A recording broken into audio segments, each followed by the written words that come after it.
우리 일부 예배가 사명자, 헌신자 예배입니다. 그런데 이제 우리가 보니까 교육자들, 가족들 예배인 것처럼 우리 보여지지만, 근데 감사한 것은 우리가 단순히 장년들만 있는 것이 아니라 우리 선생님도 계시지만 우리 아이들까지 우리가 온 가족이 함께 모여서 예배 드리고 있습니다.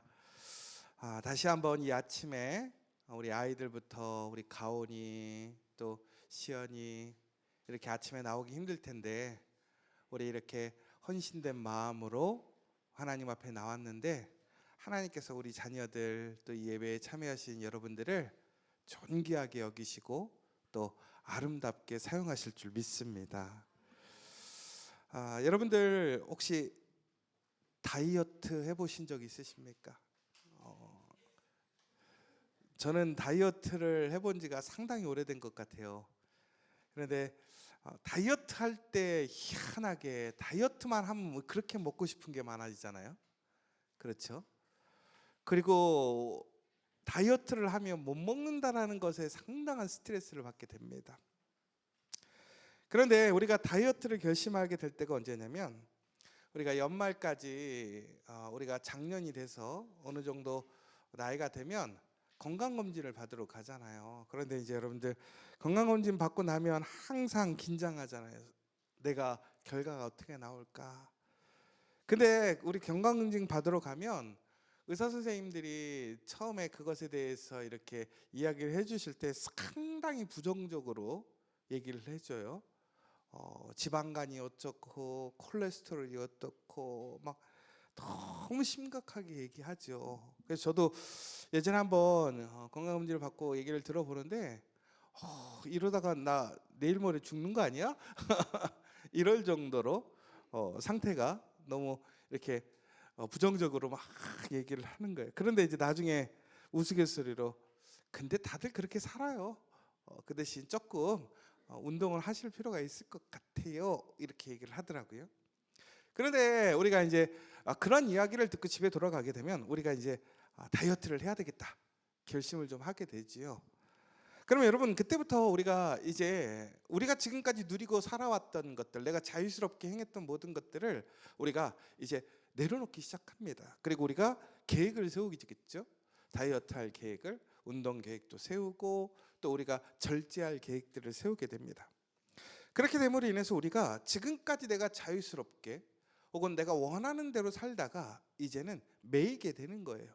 뭐에 매이게 되냐면 다이어트라는 것에, 그 프로그램에, 그 실질적인 건강관리 프로그램에 우리가 맞춰지게 되는 것이지요. 그러면서 상당히 우리가 내 자유를 빼앗기지요. 그리고 즐거움도 빼앗깁니다. 그리고 우리는 우리가 세운 계획대로 해야 하기 때문에 내 계획보다는 그 스케줄대로 움직여야 되는 어떤 수동적인 사람이 되기도 합니다. 그러면 여러분 한번 생각해 보세요. 이 사람이 자유를 뺏긴 겁니까? 시간을 뺏긴 겁니까? 마음대로 하지 못하고 사는 것입니까? 여러분, 우리는 지금 다이어트를 하기 위해 운동에 맞추고 운동에 길들여진 거예요. 다이어트에 길들여진 거예요. 여러분, 그런데 우리가 길들여진다라는 얘기를 들어보면 상당히 부정적이 아니에요? 그런데 내가 운동을 하거나 다이어트를 하려면 결국에는 길들여져야 된다는 거예요. 맞춰줘야 한다는 거죠. 여러분, 그런데 그것이 우리가 생각하는 부정적인 의미처럼 내 자유를 빼앗기고 내가 누군가에게 종속되어 버린 것입니까? 아니죠. 오히려 우리가 운동에 맞춰지고 운동에 길들여진 것은 오히려 내 자유를 내가 제한한 것이고 빼앗긴 것 같지만 오히려 나를 건강하게 만드는 것이고 나에게 유익을 주는 거예요. 더 나아가서는 나를 더욱더 자유스럽게 하는 거라는 거죠. 여러분, 마찬가지예요. 우리가 영적인 것도 마찬가지예요. 우리가 하나님을 믿어요. 하나님을 통해서 우리가 정말로 진정한 우리의 삶, 구원받는 삶으로 나아가기 원합니다. 그러면 우리가 하나님 손에 붙들리는 거지요. 하나님께 맞춰지는 것이고 하나님께 길들여지는 거예요. 그런데 하나님께 맞춰지고 하나님께 길들여질 때에 우리는 과거의 삶과 다른 삶으로 바뀌게 됩니다. 내가 하고 싶은 것, 내가 원하던 것들을 포기하고 절제해야 해요. 오히려 내가 가지 않아야 될 것 혹은 그 규칙에 맞춰서 움직여야 해요. 예를 들자면 주일날 예배를 드리러 와야 되고 새벽 이 시간에 깨어서 우리는 기도해야 하고 또 낮에도 우리는 말씀을 찾아서 읽어야 하고 저녁에도 하루를 마감하면서 우리 하루를 되돌아보면서 묵상하는 시간들을 가져야 한단 말이에요. 여러분의 시간을 빼앗긴 거 아니에요? 여러분의 자유를 제한받는 거잖아요. 여러분, 그렇다면 이것은 즐겁고 기쁜 삶입니까? 아니면 정말로 불행한 삶입니까? 그러나 우리는 더 큰 자유를 얻게 되었습니다. 진정한 생명을 얻게 되었고 능력을 소유하게 되었다라는 것이지요. 무엇 때문에? 하나님께 맞춰짐으로, 하나님께 길들여짐으로. 여러분, 오늘 우리가 읽으신 본문의 말씀을 보시면 예수님께서 오늘 나귀를 타고 예루살렘에 입성하시는 모습을 보게 됩니다. 이것을 우리는 이제 예루살렘의 입성 종려주일이라고 얘기를 합니다. 그래서 오늘이 종려주일입니다. 예수님께서 십자가를 향해 나아가시는 그 길의 가장 하이라이트인 것이지요. 그런데 오늘 예수님께서 또한 하나님 앞에 이러한 길들여진 겸손함을 보여주셨더라는 거예요. 여러분, 예수님은 왜 이처럼 자신의 자유를 제한하고 하나님께 맞추고 길들여져야 했을까?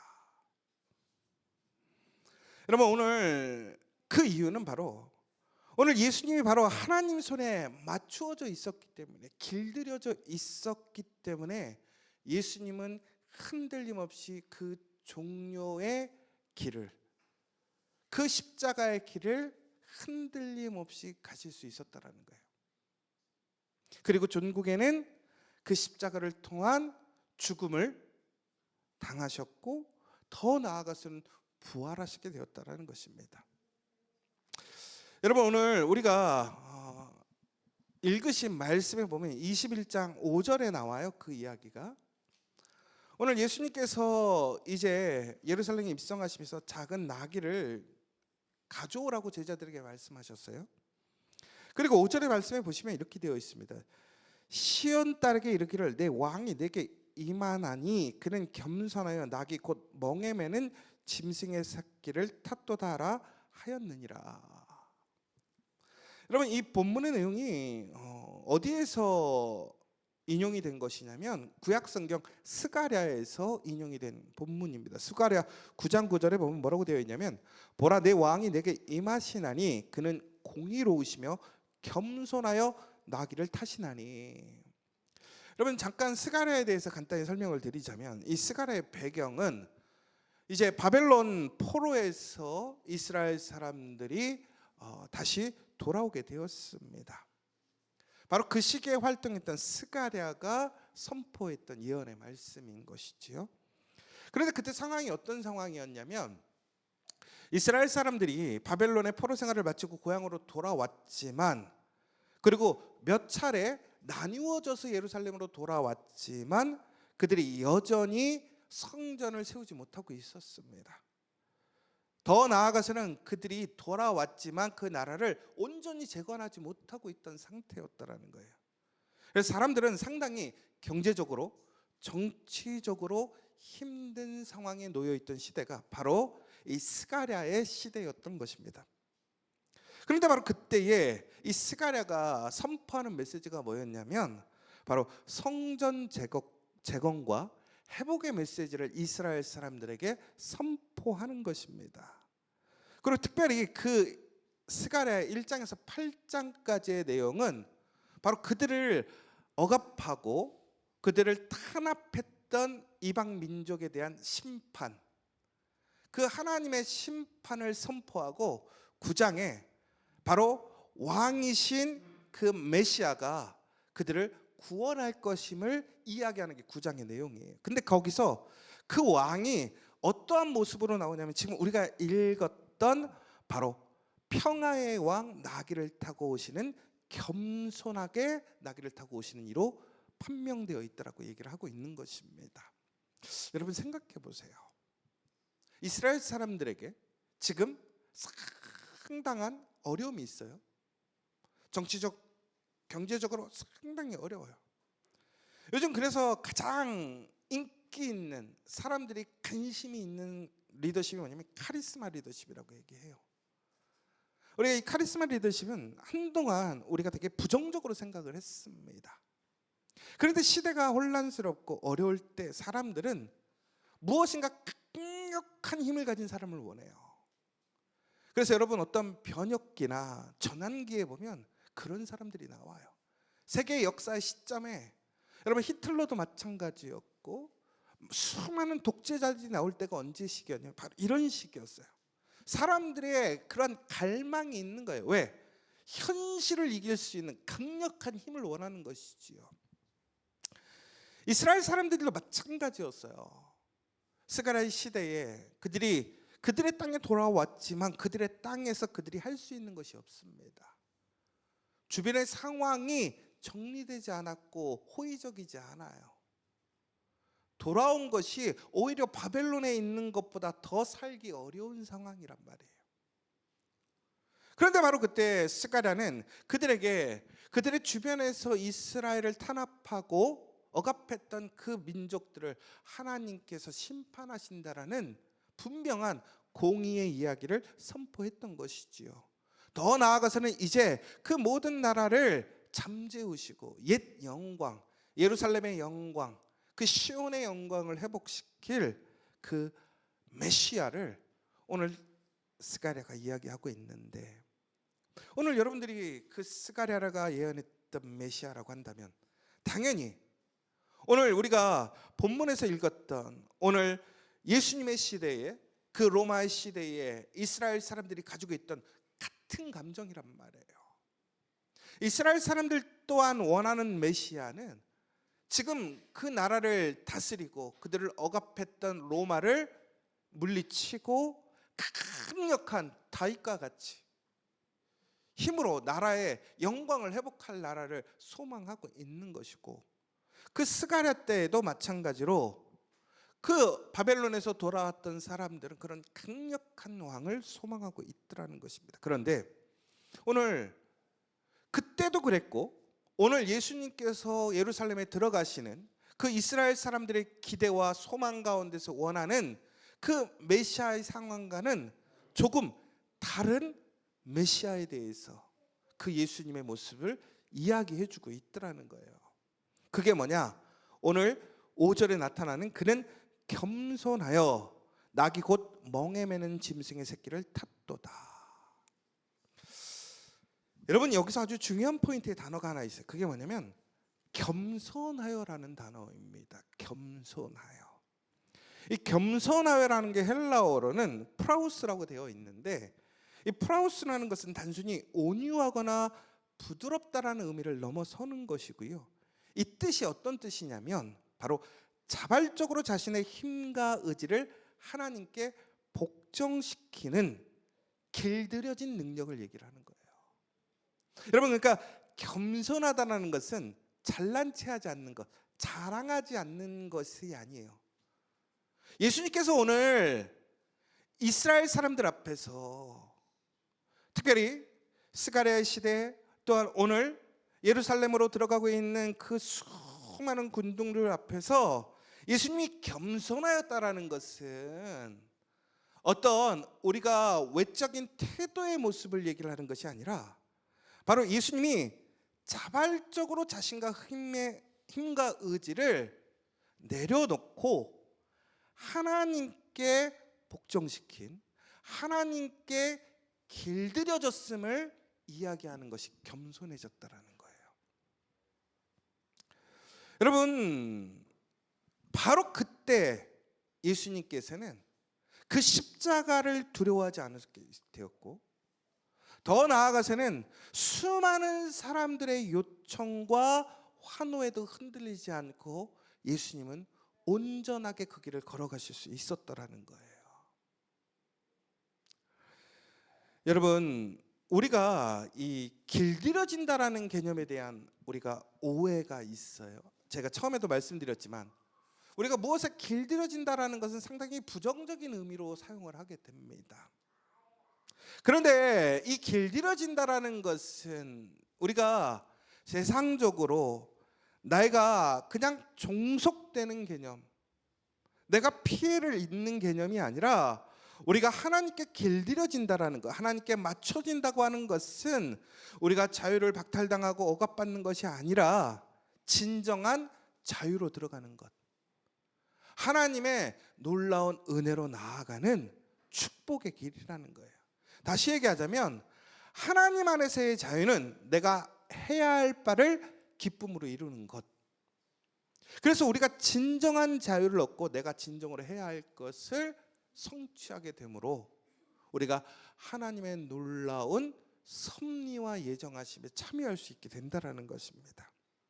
결국에는 우리가 나를 의지적으로 하나님의 뜻에 동참시킴으로 인해서 우리는 오히려 더 완전한 자유, 하나님의 놀라운 능력에 참여할 수 있게 된다는 뜻입니다.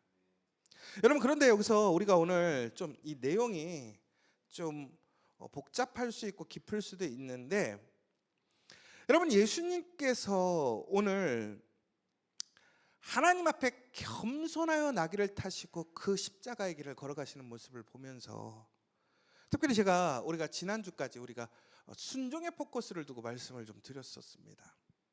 그런데 한번 생각을 해봤어요. 그럼 겸손과 순종은 무슨 차이가 있을 것인가?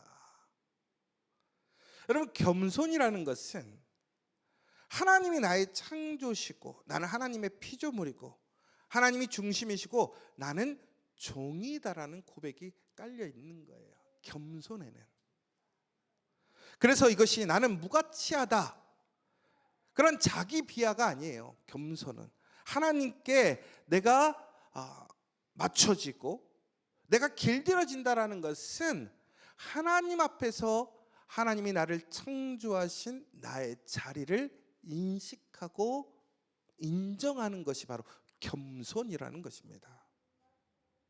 그래서 우리가 마음이 부드러워지고 교정받고 배우고 인도받는 것을 기쁘게 여기는 거예요. 그러니까 우리가 겸손해진다라는 것을, 그래서 우리가 겸손합시다, 잘난 체 하지 맙시다, 이 얘기가 아니란 말이에요. 그럼 순종이라는 것은 외적인 행동이에요. 그러니까 겸손은 내면의 태도인 것이고 순종은 외적인 태도인데, 이것이 헬라어로는 명령에 따르다, 복종하다라는 뜻이에요. 그래서 이 순종이라는 것은 다시 얘기하자면 본인이 불만이 있고 교만할 수 있음에도 순종할 수 있어요. 여러분, 우리가 그 전에 기억나십니까? 인내와 순종을 제가 비교했던 적이 있었어요. 인내와 순종, 그렇죠? 인내는 무조건 참는 거예요. 근데 참다가 못 참으면 어떻게 터진다고 돼 있잖아요. 그래서 우리가 순종은 하나님의 약속, 그 끝을 알기 때문에 기쁨으로 참여하는 것이 순종이라고 얘기를 했단 말이에요. 그런데 이 순종이 더 깊은 의미로 발전하는 것이 바로 겸손이라는 거예요. 그러니까 우리는 하나님 앞에 인내하고 순종하고 최종적으로는 겸손해지게 될 때에 우리는 하나님의 놀라운 그 계획으로 우리는 하나님과 함께 걸어갈 수 있는 것이고, 바로 그렇게 될 때 우리는 어떻게 되느냐? 하나님의 놀라운 구원의 그 부활의 역사를 체험할 수 있게 된다라는 거예요. 그러니까 우리가 누구든지 사람들은요, 우리는 부활의 놀라운 그 역사를 우리의 삶 속에서 체험하기를 원해요. 그러면 결국에는 우리가 그런 하나님의 놀라운 계획에 참여해서 그 부활의 놀라운 은혜를 체험하게 되려면 우리가 어떻게 해야 되느냐? 오늘 예수님처럼 자신에게 능력이 있고 사람들이 그것을 다 인정하고 원한다 할지라도 하나님의 뜻에 자신의 마음을 맞추는 거예요. 그런데 여러분, 그것을 의지적으로 맞추려고 하면 결국에는 우리에게는 갈등이 생기고 어려움이 생기지만 길들여졌을 때는 그것이 문제없이 갈 수 있는 거예요. 여러분, 우리가 여러분들이 이제 뭐 골프를 치거나 학원 야구를 해보면 오랫동안 그립을 사용하다 보면요, 이 골프도 이 그립에 사람의 손 모양대로 그립이 모양이 생겨요. 여러분, 야구 배트도 마찬가지예요. 선수들이 가장 아끼는 배트들이 있어요. 오랫동안 연습한 배트들이 있어요. 근데 그 배트를 보면요, 아주 미세하지만 그 배트에 그 손을 잡아보면 그 사람 손에 딱 맞게끔 그 배트가 길들여져 있어요. 맞춰져 있어요. 그것이 인위적으로 처음부터 그렇게 제작되어 온 게 아니에요. 처음에는 다 똑같이 나와요. 매끄럽게 아무런 흠도 없고 굴곡도 없이 나와요. 그런데 그 비싼 골프채도요, 한 사람이 계속 사용하다 보면 그 사용자의 손에 그 손 모양에 맞춰서 굴곡이 생겨요. 자, 그런데 여러분들이 만약에 골프채를 사용한다고 생각해 보세요. 오늘 필드에 나가서 중요한 골프를 쳐야 된다고 생각해 보세요. 그런데 여러분들이 사용할 수 있는 골프채가 있어요. 정말 좋은 비싼 골프채도 있고 뭐 여러 종류가 있잖아요. 여러분들, 그러면 어떤 골프채를 쓰시겠어요? 비싼 골프채 쓰시겠어요? 여러분 손에 맞는 골프채 쓰시겠어요? 저는 정말 중요한 게임이고 이겨야 되는 게임이면 저는 제 손에 맞는 골프채를 써요. 왜? 그래야 내 실력을 발휘할 수 있으니까. 여러분, 마찬가지예요. 하나님이 어떤 사람을 쓰시겠어요? 비싼 사람 쓰겠어요? 신제품의 사람 쓰겠어요? 유명한 사람 쓰겠어요? 절대 아니에요. 하나님이 사용하시는 분은 누구예요? 하나님 손에 맞는 사람이에요. 하나님 손에 꼭 맞는 사람, 하나님 손에 길들여진 사람이라는 거예요. 여러분, 오늘 예수님이 바로 하나님 앞에 길들여진 사람이었기 때문에 그 예수님이 하나님의 놀라운 십자가, 그 부활의 역사를 일으키셨다라는 거예요. 여러분들이 우리 지저스 처치가 저는 하나님 손에 길들여진 교회 되기를 원합니다. 여러분, 이것은 우리를 포기하고 자기를 비하하는 게 아니에요. 오히려 더 크게 하나님께 사용되어지고 하나님의 영광에 참여하고 하나님의 기쁨에 참여하는 놀라운 비밀이라는 거예요. 여러분, 그런데 우리는 인내하려고 할 때 한계가 있어요. 순종에도 한계가 있어요. 그런데 길들여지면 그 인내와 순종의 한계를 뛰어넘게 되는 거예요. 왜? 그것이 나의 몸으로 굳어져 있기 때문에 그렇다는 거예요. 여러분, 우리는 이렇게 매일 주일날 예배를 드리고 새벽에 그 새벽을 깨우고 왜 기도를 하고 말씀을 읽습니까? 길들여지는 거예요. 여러분, 이것은 나의 시간을 뺏는 것이 아니라, 나를 율법적인 행위로 만드는 것이 아니라 하나님 손에 꼭 맞는 사람이 되는 거예요. 여러분, 아까 겸손해진다라는 것은, 길들여진다라는 것은, 이 프라우스는 버티기만 하는 그런 소극적인 태도가 아니라 하나님 때에 하나님의 방식을 신뢰하고 기꺼이 나 자신을 절제하고 하나님의 인도하신 대로 나를 어떻게 하는 거예요? 하나님께 내어드리고 하나님의 손에 맞춰지게 인정하는 거예요. 여러분, 바로 그렇게 될 때 우리가 어떻게 되느냐? 그 시험과 유혹 속에서도, 두려움 속에서도 우리의 사명의 길을 갈 수 있는 거예요. 여러분, 왜 많은 사람들이 사명의 길을 포기하겠습니까? 결국에는 우리가 우리의 상황 속에서 선택을 하게 되는데 그 선택이 잘못되어지기 때문에 그래요. 그런데 그 선택이 하나님 손에 꼭 맞는 사람이라면 어떠한 순간에도 우리는 그 선택을 하나님의 선택에서, 하나님의 손에서 벗어나지 않게 된다는 거예요. 저는 그래서 오늘 말씀을 준비하면서 우리 지저처치가 정말 하나님 손에 꽉 맞는 교회 돼야 되겠다. 김진수 장로님이라는 분인데 간단히만 얘기를 하자면 그분이 오종족 선교를 하시는 분이에요. 오종족 선교. 말도 어렵다. 미종족 선교를 아세요? 미종족 선교가 뭐예요? 미종족 선교는 복음이 전해지지 않은 곳에 선교를 하는 게 미종족. 우리가 지금까지 했던 선교들이 그런 선교예요. 오종족 선교는 뭐냐면 복음이 전해졌는데 잘못 전해진 것. 그러니까 예를 들자면 미국의 아메리칸 인디안이나 캐나다의 원주민들이 결국에는 기독교를 통해서 되게 탄압을 받았잖아요. 학살당했잖아요. 그래서 그들은 기독교를 상당히 부정적이고 상당히 저항을 해요. 그래서 그 마을에 교회가 세워지면 교회가 불타버리고 사람들이 그들을 상당히 배척한다라는 것이죠. 이게 옳은 얘기냐면 복음이 잘못 전달된 거예요. 왜? 복음을 증거할 때 복음의 핵심이 사랑과 하나님의 구원의 복음의 메시지가 아니라 사람들의 정치적, 경제적 유익을 위한 복음으로 사용되었던 것이지요. 그리고 일방적인 크리스찬덤, 자기중심적인 그런 복음을 강요하고 그것을 통해서 가르치려고 했던 거예요. 그런데 어쨌거나 그것으로 인해서 상당한 많은 사람들이 오히려 복음을 복음으로 여기지 않고 복음을 재앙으로 여겼던 것이죠. 그런데 이 장로님이 바로 그것에 감동을 받아서 그것을 바꿔야겠다, 그들에게 진짜 복음을 증거해야 되겠다라고 힘쓰셨던 장로님 얘기예요. 그런데 그분이 그 일을 위해서 했던 일이 뭐냐면 비즈니스를 통해서 그 원주민들과 함께 10여 년을 사시면서 전국에는 그들에게 정말 그리스도인의 모습이 무엇인지를 보여주셨다라는 내용이었어요.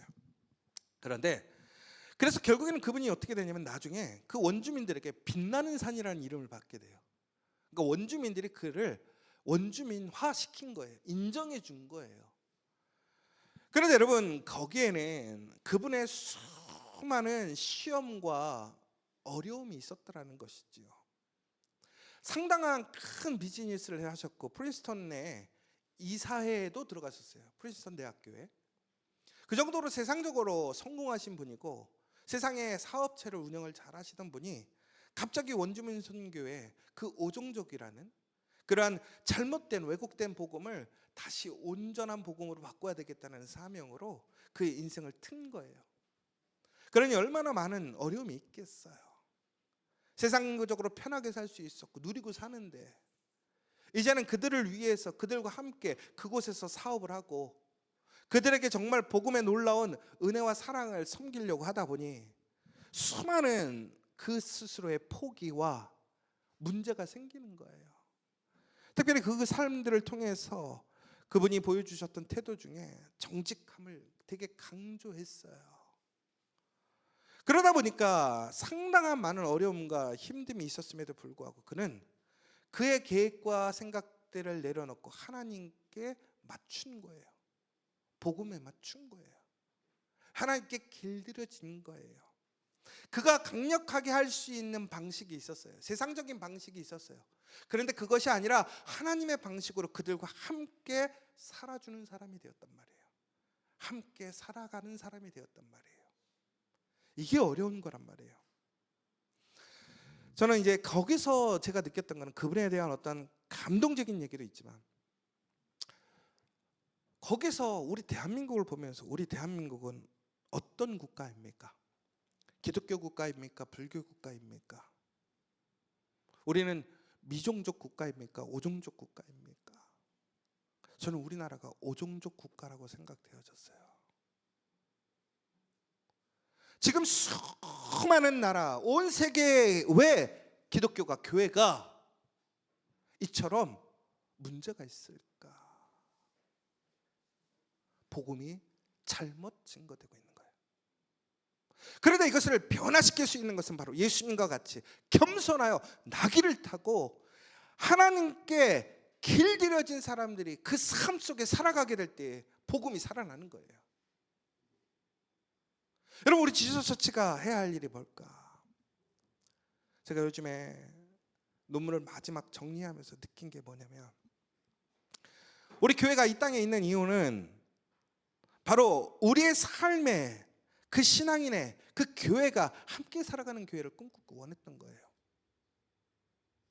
여러분, 그런데 우리가 단순히 교회다, 내가 그리스도인이다라는 것을 얘기하는 것이 아니라 내가 겸손하게 하나님께 길들여져서 그 손에 꼭 맞는 삶의 삶을 살아가게 될 때에 그곳에 놀라운 십자가의 부활의 역사가 일어나는 거예요. 여러분, 오늘 여러분을 그 한 사람으로 부르신 것을 기억하시기 바랍니다. 우리 지저스 처치를 하나님께서 그 겸손하게 나귀를 타고 그 예루살렘으로 들어가게 하신 예수님으로 세우신 것을 믿으시기 바랍니다. 여러분, 우리 교회 이름이 뭐예요? 지저스 처치죠. 우리 커피숍 이름이 뭐예요? 우리 학원 이름이 뭐예요?